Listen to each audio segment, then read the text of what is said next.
Assalamualaikum warahmatullahi wabarakatuh. Kami dari kelompok 1 ingin mempresentasikan tentang aktivitas kolaborasi.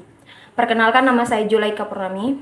Dan nama saya Firdaus Sawana. Dan saya Triadi Paulia Sapitri. Dan saya Audiasti Pratiwi.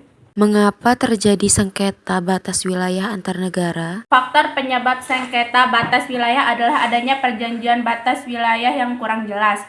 Perjanjian batas wilayah yang kurang jelas antara negara-negara yang berbatasan juga menjadi penunjang utama dari tindakan saling klaim wilayah teritorial.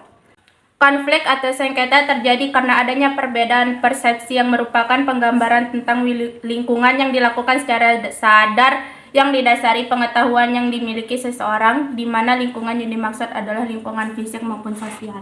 Mengapa sengketa batas wilayah antara negara Indonesia dengan Malaysia sering terjadi? Penyebab terjadinya batas sengketa wilayah antara Indonesia dan Malaysia adalah ketidakjelasan garis perbatasan yang dibuat oleh Belanda dan Inggris.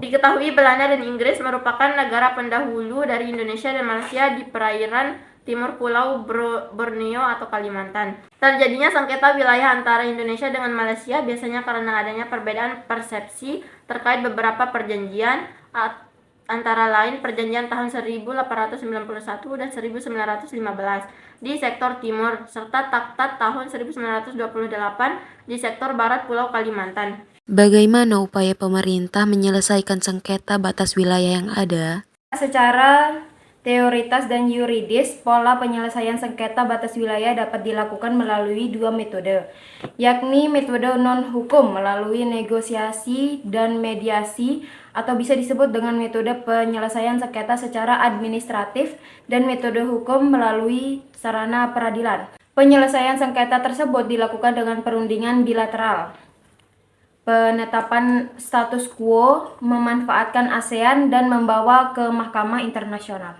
Bagaimana cara kita menyikapi sengketa batas wilayah, terutama antara negara Indonesia dan Malaysia? Penyelesaian sengketa yang dianggap tepat dalam sengketa batas laut antara Indonesia dan Malaysia adalah negosiasi, dan jika melalui negosiasi tidak berhasil, maka langkah selanjutnya adalah dengan membawa sengketa tersebut ke Mahkamah Hukum Laut Internasional. Sekian presentasi dari kelompok kami. Mohon maaf jika ada kesalahan kata yang kami ucapkan.